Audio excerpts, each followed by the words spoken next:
నమస్కారం అండి. ఏమిటయ్యా బ్యాంక్ వాళ్ళందరూ కట్టకట్టుకుని వచ్చారు. అవన్నీ కూర్చోండి. ఏమే బ్యాంక్ ఆఫీసర్లు వచ్చారు కానీ మంచి కాఫీ పంపించు. అబ్బే వద్దండి. అయితే ఇంకే ఏకంగా ఫోన్ చేసి వెళ్తారు కానీ. సరే ఎందుకు ఎప్పటి కలుసుకోవాలని మా ఊరు వచ్చారు? రాఘవయ్య గారు, ఇవ్వటమే గాని తీసుకోవటం తెలియని మీ దగ్గరకు ఇలా రావాల్సి వచ్చినందుకు మాకు చాలా బాధగా ఉందండి. ఏమైంది? మీరు 5 సంవత్సరాల క్రితం కోటేశ్వరరావుకి షూరిటీగా ఉండి 4 లక్షలు లోన్ ఇప్పించారు, గుర్తుందా? అవును. ఆయన ఇంతవరకు ఒక నయా పైసా కట్టలేదు. అది వడ్డీతో సహా 10 లక్షలైంది. మరి ఆ అమౌంట్ రికవరీ చేయమని మా పై బ్రాంచ్ నుంచి మాకు ఆర్డర్స్ వచ్చాయి.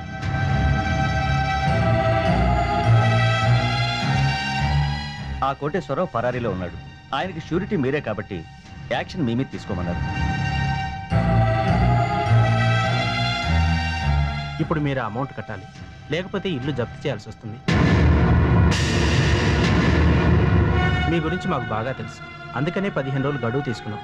ఈలోపు మీరు డబ్బు కట్టేస్తే సరిపోతుంది.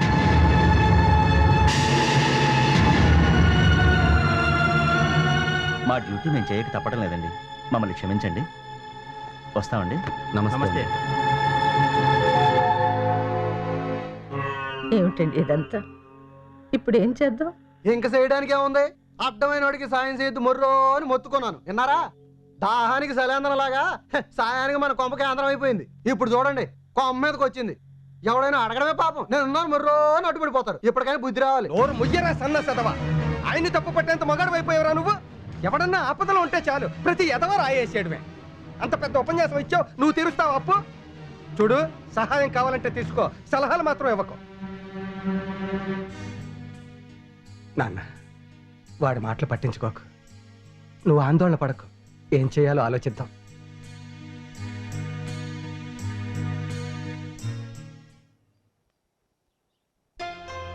తాతయ్య గారు, ఏమిటి బాబు ఇది? ఈ 10 లక్షల చెక్ తీసుకెళ్లి వాళ్ళకి ఇచ్చేయండి. వద్దు బాబు, వద్దు. ఇది మా కుటుంబ సమస్య. నీకెందుకు బాబు? అంటే నన్ను పరాయి వాళ్ళ చూస్తున్నారా? లేదు బాబు. ఒకే కొండలో వండిన అన్నం మనం అందరం కలిసి తింటున్నాం. అలాగే కష్టాన్ని సుఖాన్ని అందరం కలిసి పంచుకుందాం. తీసుకోండి, తీసుకోండి తాతయ్య గారు. ఏం పర్వాలేదు, నేను పరాయవాడిని కాదు కదా.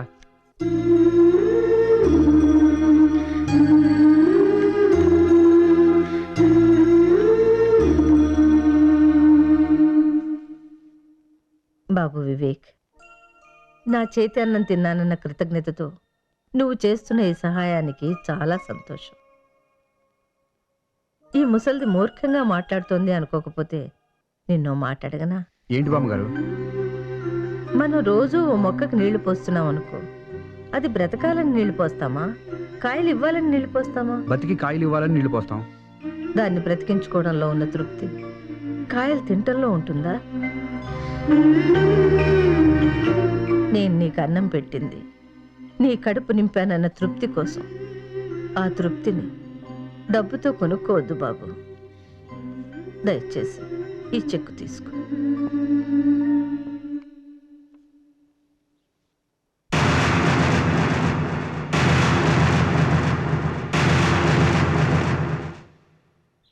రై సత్యబాబు, నేను తీసిన ఫోటోలు రెడీ అయ్యా?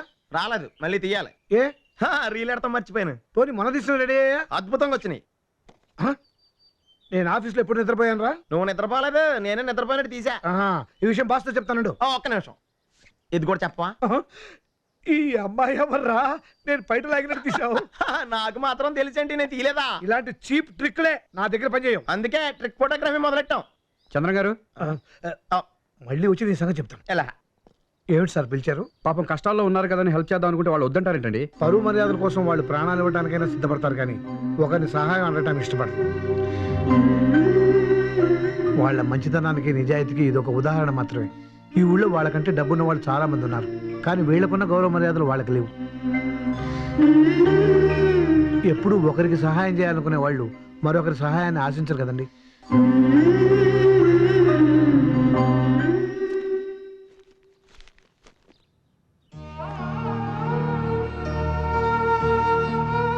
ఇవ్వరు పత్రాలు. వద్దు బాబాయ్.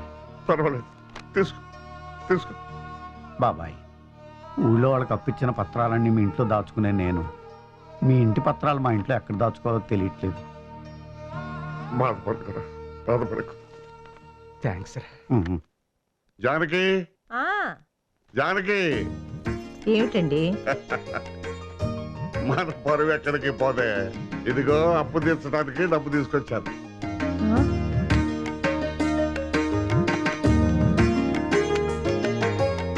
ఎక్కడదండి ఇంత డబ్బు? అదే ఓ సరే మొహమా, నీ మొగుడేం పరపతి తక్కువడే కదే. ఏవే మనవాడు కలగది ఎవరెవరే. ఇంకా ఎందుకండి మాయ మాటలు చెప్పి ముసలిదాన్ని మోసం చేస్తారు? రేయ్, నువ్వు ఉండు. ఇదిగో అత్త, ఈ ఇంటికి మనకి రుణం తీరిపోయింది. నువ్వు నోరు పూసుకోరా. నేనేమన్నా అబద్ధం చెప్పానా? ఇల్లు అమ్మేశారు కదా.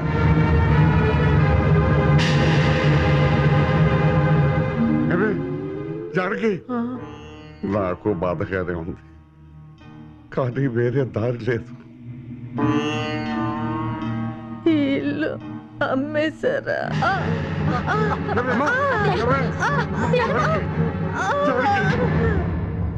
చంద్రం గారు సార్, మన కొత్త మోడల్ హౌస్ స్ట్రక్చర్ ఆస్ట్రేలియాకి పంపించారా? పంపించాను సార్. ఇంకో 2 గంటల్లో ఫ్యాక్స్ వస్తుంది. అందులో మన స్ట్రక్చర్ ఐడియా సూపర్ గా ఉందన్న వార్త వస్తుంది. ఇంట్లో ఎవరు కనపట్లేదేంటి? లైట్లన్నీ వేసున్నాయి.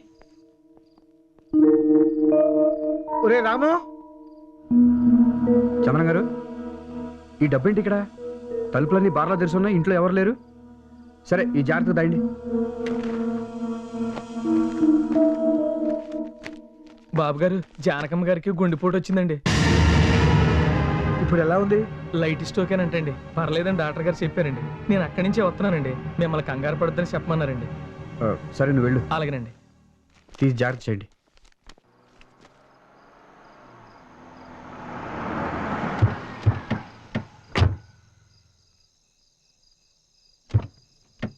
అమ్మా రామ్, జాగ్రత్త.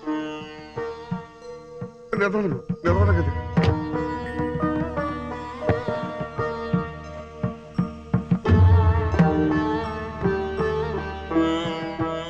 బామ్మగారు, ఇప్పుడు ఎలా ఉంది? బానే ఉంది బాబు. ఏం బాగుంటాం అయ్యా నా మొహం. డాక్టర్ గారు ఇంకో 1 రోజులు ఉంటామన్నాడు. అమ్మ పాప నాకు తగ్గిపోయింది, ఇంటికి తీసుకెళ్ళండి అని ఒంటికాల మీద నిలబడింది. రెస్ట్ తీసుకోండి. పడదు, పడదు. తాతయ్య గారు, ఏంటండి అలా చేశారు? ఏమిటయ్యది? ఓహోహో, ఈ విషయం నీకు తెలియపరచలేదనే. అది కాదండి, అంత డబ్బున నట్టింట్లో వదిలేసి వెళ్ళిపోతారా? పైగా తలుపులన్నీ బార్లో తెరుచున్నాయి. సమయానికి మేము వచ్చాం కాబట్టి సరిపోయింది, లేకపోతే ఏమయ్యేది? నిజమే పాపం.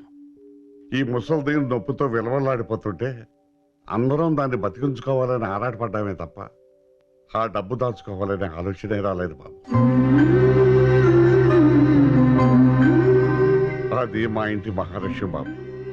డబ్బు పోతే సంపాదించుకోగలం కానీ మనిషి పోతే సంపాదించుకోగలం. అయినా ఆప్యాయతల విలువ తెలుసుకుంటే డబ్బు విలువ చాలా తేలిగ్గా కనపడతాయి.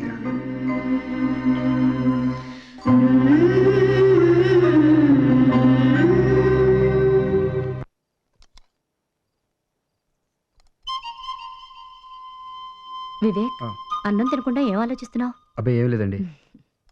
ఏంట్రా డల్గా ఉన్నావు? బాస్ డల్గా ఉండేటప్పటికి నాకు అసలు ఏం చెయ్యాలనిపించట్లేదు. అంటే ఈ పూట భోజనం చేయమన్నమాట. ఎందుకు భోజనం చేయడు? వాళ్ళ మామ పోతే ఏడవకుండా వెళ్ళి బిర్యానీ తినొచ్చాడు. ఏడవాలంటే శక్తి కావాలి కదా. ఏమిటారా? మీరెందుకు వచ్చారు అత్తయ్య? బాగుండమ్మా. కూర్చోండి. రెస్ట్ తీసుకోవచ్చు కదండి. పర్లేదయ్యా. ఆ తిండేంటి? ఉత్త పప్పుతోనా? అయ్యో అమ్మా, నువ్వు కూర్చోండి, నేను వడ్డిస్తాను. నెయ్యి వేసుకో. తిను. జాగ్రత్త.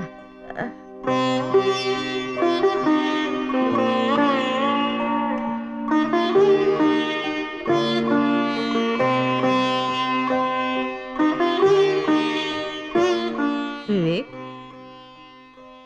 కళ్ళల్లో నీళ్ళంటయ్యా. కారం ఎక్కువైందా? మమకారం రుచి ఏంటో తెలిసింది. అదే అదేంటయ్యా? కడుపు నిండిపోయింది బామ్మ.